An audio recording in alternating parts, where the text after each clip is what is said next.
Good morning, Algebra 1. I hope you guys had a great spring break. Hopefully you're getting those last homeworks in. I have at least 3 are missing from most of you guys. So if you haven't turned it in today, this should be your current goal. Try and get in that 10.1, 10.2, and 10.3. That was from that last Wednesday, Thursday, Friday before spring break. Okay, make sure you're getting those in, and then today will be our 10.4. Also in RenWeb, those quiz grades are up. I will go over the answers soon. We're just waiting on one student to finish taking that quiz. So once I have all of them, we'll go through what was right and what was wrong on those. Okay, so let's get our notes set up for today. We are 10.4, Common Binomial Factors. All right, go ahead and title your notes today, 10.4, Common Binomial Factors. We are 4/6 of 2020 for your date. And if you're following along up in your books, please open them up to page 421. So we've got 10.4, Common Binomial Factors. Now we've learned how to use the distributive properties to factor out common factors. So if you were given 3x plus 12, we can see that that has a common factor of 3. We take out that 3 and are left with the x plus 4. We can always go back and double check our work by distributing and making sure that we're ending up back with what that original problem was. Okay, so 3 is a common factor for each term. Now sometimes the expression is going to have common factors that are binomials. Binomials such as we have an x minus 5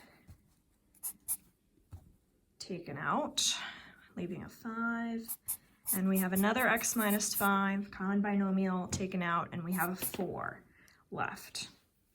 In this case, the binomial x minus 5, that's the common factor. And it's in each term. It has been taken out of each of those terms. And when we factor it out in this same way, these numbers can come together. Mind that that is a plus sign. And we have an x plus 4 that would be a second binomial multiplied onto our x minus 5. So factoring out x minus 5 out of the first term leaves us with an x. Factoring out an x minus 5 from the second term leaves us with a 4. And so that means our other factor, besides x minus 5, that means our other factor is x plus 4, just as it was in the first example. Okay? Copy that down now if you need. We're going to move into our next example. So, this is example 1 on page 422 in your book, so flip the page. We're going to look at factoring a x plus 7, binomial x plus 7 in parentheses times x, minus another binomial x plus 7 in parentheses on a 12 there. Okay? So we have that as our common binomial factor, and the x is what it's factored out and you're left with. The 12 is what you've factored that x plus 7 out of and you're left with. So those two are going to combine. We're going to write that x and that 12 together. Now mind your minus sign there, and that's telling you that you have a minus between your x and your 12. And then our first binomial that was taken out, your x plus 7. Okay? We factored out an x plus 7 from both of those terms, and the x remains from one term, and then that is a minus 12 that remains from the second term. We've combined them for our second binomial there. And that's it. That's your answer. All right. Pause this now if you need to copy that example. We're going to go to the next. Okay. Example 2, we've got x parentheses x minus 2 plus 6 parentheses x minus 2. Again, we see two binomials. These are the same, so they've been factored out. What we have left is that x plus 6. So we're going to write x plus 6 in parentheses, and then we've got our x minus 2 in parentheses. And that's it. Okay. Let's try another one. This is example 3 on page 422. We've got a 2a outside of 3r plus 5 in parentheses minus a 7b times the parentheses 3r plus 5. Okay, now that 3r plus 5 and that 3r plus 5, those are the same binomial. They've been factored out from the 2a and factored out from the minus 7b. So we're writing that 3r plus 5 once, and that 2a and that minus 7b come to create our second binomial there. And that is it. You are done. Box your answer. Two more examples. We've got example 4, 3x with a parentheses 5x minus 8 minus another 5x minus 8. Now this one's a little trickier, and you will see one like this on your homework. So we have the two same binomials, just like we did up there. We wanted two matching binomials. We have that. So we know that that's going to be part of our answer. So we can write that. There's half of our answer. Now, before we took that first one, and then usually there was a number there, and we copied that sign, and we put those things into the other binomial. But what's different here? This is different. Last time we had a minus 7b in front. Before that, we had a plus 6 in front. Well, I don't see a number. Well, you guys are wise enough now. You know if there's no number out front of anything, whether it's an x or a parenthesis, you know it's a number 1. So there's a 1 there, and that's what you're going to place into those parentheses. Again, tricky. It will be on your homework.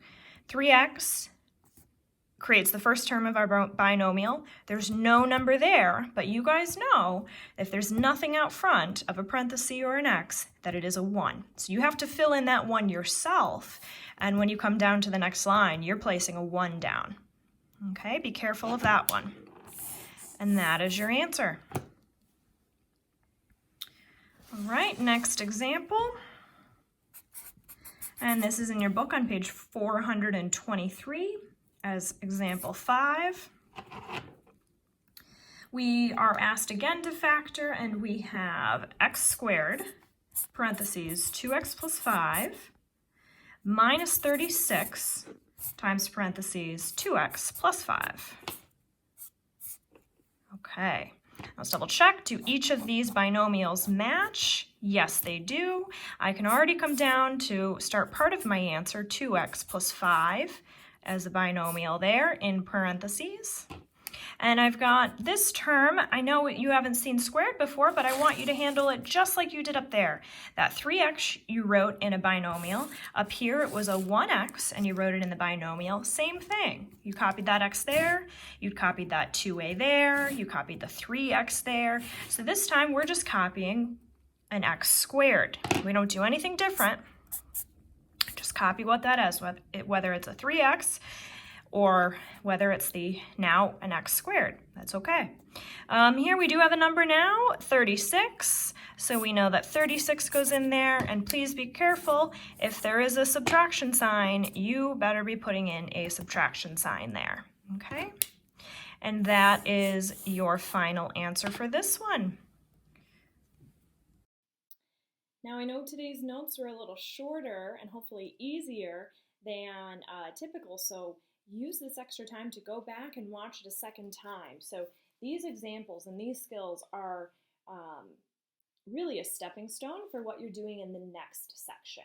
So 10.5 is going to be impossible if you don't fully understand this 10.4 and these 10.4 examples. So watch this a second time, make sure you're really trying to get accurate answers, and it'll make your life easier and faster when you get to 10.5, because you'll be applying this skill with another added step in section 10.5, okay? Lastly, please make sure you're checking your email. That is your student email. If you've perhaps emailed us from a personal, we might be responding to that one, but in general, we just have your student emails and have been sending you emails to your student email. And it is expected that you're checking the SMA emails daily. Okay, if you need help with that, I've put some hints into the RenWeb lesson plan for today for 6. And you can also email or call the school. You can email Mrs. Konjorski or myself, and I'll put those notes in the lesson plan as well. Okay, homework will be in the lesson plan. Good luck.